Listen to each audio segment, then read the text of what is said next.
Also with her, she has the pop up.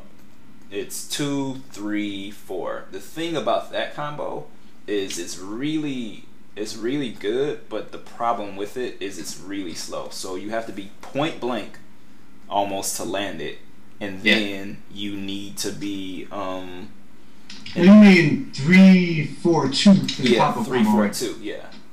Yeah, 3, 4, 2. And the thing that sucks about it is it's really slow because 3 comes out really slow, and then the good thing about it is it hits low.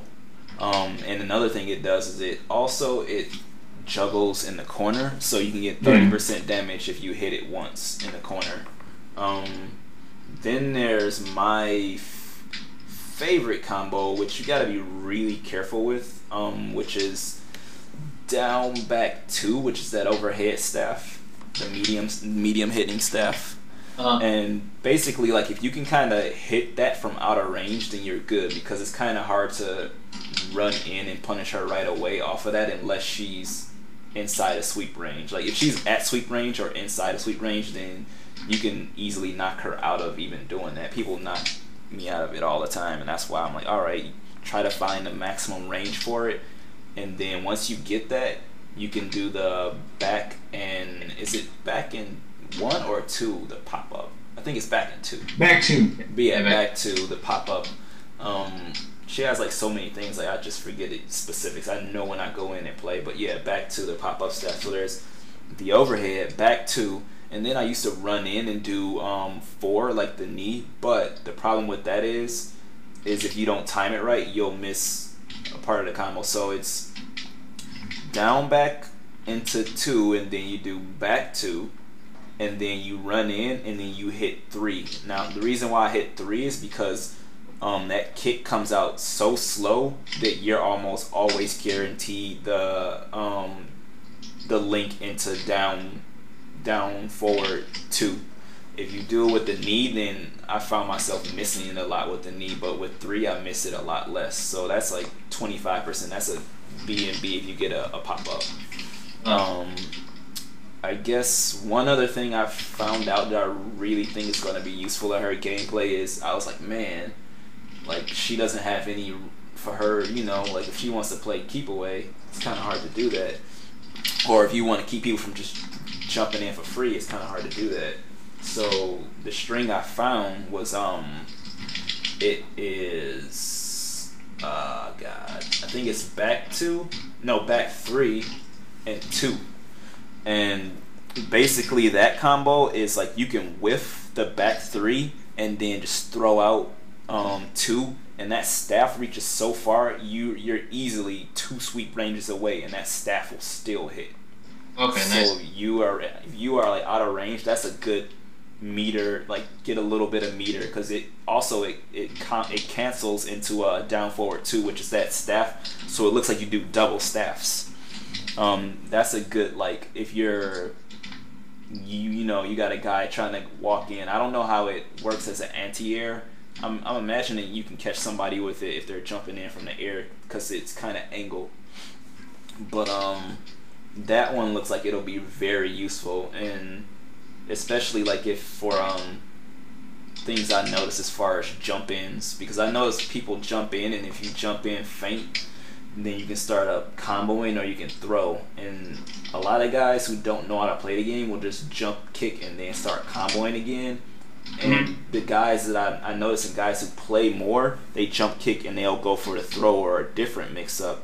So I kind of learned like, okay, well guys are jump kicking in on me and like comboing, so you can jump kick in back 3, um, back 3, 2, and then down forward 2, and it'll push you back, so you'll reset your space a little bit. One of the things I like about her that after messing around with her for a little bit is that you could go into the overhead staff off just one normal connect with the 2 or with the 3.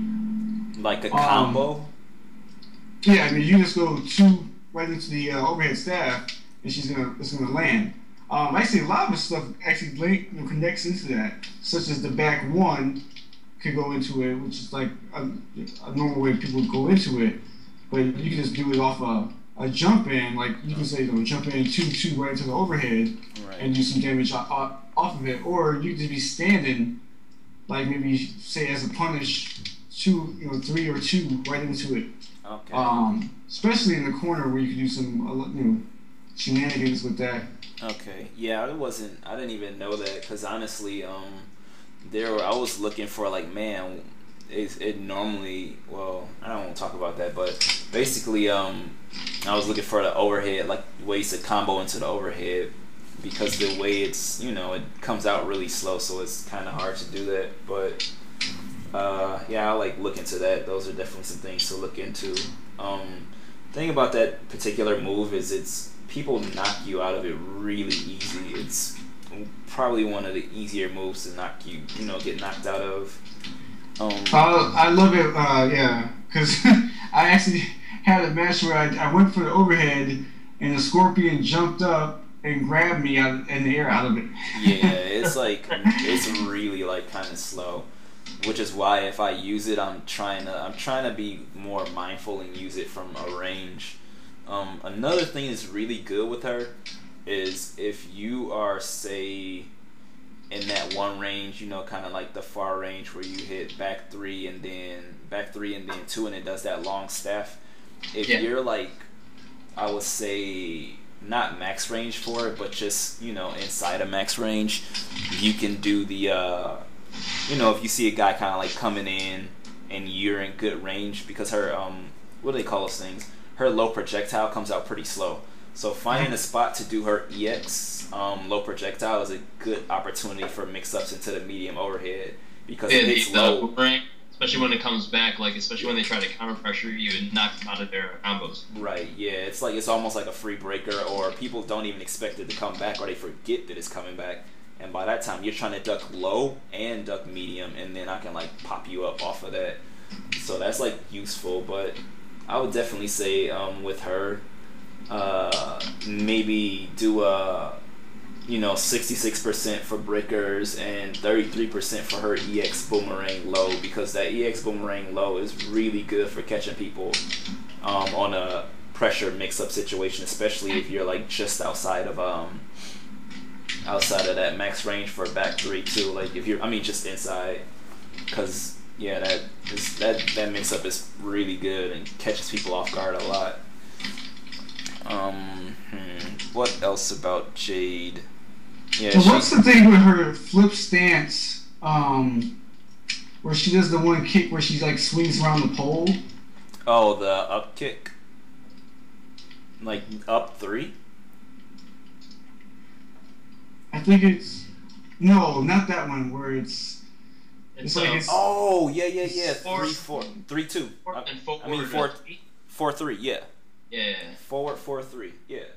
That one is just kind of good if you're in sweep range. It's I wouldn't use it all the time, but it's good to throw in the mix. If you're close to somebody, it comes out, that first 4 comes out sort of fast, so it kind of will throw you off guard. Right, yeah, it extends the range. It's a good way to close the gap. Yeah. I would be interested to see what's her recovery to learn. I gotta learn what's the recovery on that if that's blocked. Yeah, it's like a medium recovery because it's not slow back 1, that little the little anti-air da da da, but it's kind of medium recovery. I don't think you can punish it if you're unless you're kissing a person really close. Because I see right now you can get it and land and just barely be inside sweep distance. Yeah, I say with Jade, the funny thing is I don't like being really close to people. I like to be in that staff range, staff use range, because her combos, the only really fast combo recovery she has that I know of that is the forward 2-1-2, and that one kind of starts up a little bit slow, so people can kind of knock you out of it. But That's why I like, back 3 too, because it's a surprise. It's like a spinning kick into like that long staff. It's like almost like a get off me, get meter, and it's a pretty reliable thing. It's looking like I'm thinking that's going to be really useful with her gameplay. Oh yeah, and one more thing about her. I was messing around with her the EX purple invulnerability. Yeah, her invulnerability move. I think that move is the key. Yeah. To be an expert Jade player. That and just the regular version of that move that allows you to go through projectiles. Yeah. That's one thing. Like if you see like really good Ultimate AK3 players, they know how just to stay on the ground with her, moving across the screen really fast, turning that on, getting to where you want to get to, and doing damage. Right. Yeah, but in this one you sacrifice meter for the invulnerability, so it's like you only use it to get close with the regular one, but with that one, you become invulnerable for some short amount of time. And I'm not sure how good it would be in this situation, but I was kind of working with situations where, okay, say you are sweep range and you get in close, and because she has kind of sort of slow starting combos, I was thinking, like I found a way. You run in, you're doing dash blocks, right? And then when you're doing dash blocks, you get close, and then when you do your last dash block within range, you hit block, and then when you let go, you're letting go, and then you do that right away when you come out of block. Do the invulnerability right away, and then that way you can go into your overhead or back 2, which is really good because back 2 comes out a little bit faster. You get punished a little bit less for using back 2, and that's a pop-up as well. Mm-hmm. So you can kind of, play around with the dash blocks and then instantly just trigger, call on that invulnerability and go into a pop-up, or just go into pressuring because, she has that short amount of time to do whatever kind of damage, depending on whatever, guy you playing. Kind of scope him out, like, all right, I know he's not going to block, low, or I know he's going to block high, so take a chance to use that invulnerability to kind of, do that and throw him off and pressure him. Oh, yeah, definitely. And in doing so, you also kind of gain a little bit of meter even if they block their stuff. Right. Yeah. Yeah. It's definitely. I was finding ways to make it come out. To activate it really a lot faster because I wasn't able to activate it as fast, and now I'm finding ways to make it activate much faster. So I think that'll be a very key part in getting in and doing damage without taking as much damage. You're definitely, I'm not saying definitely, but you're probably going to take damage once you use it because somebody's probably going to hit you as soon as you trigger it, but because you're invulnerable for that moment, you can start up something and get at least 30%, Definitely. Yeah, I mean, with her, like I said, there was a guy at the tournament using the Jade. I was watching his match to see what he could do, or because I was interested.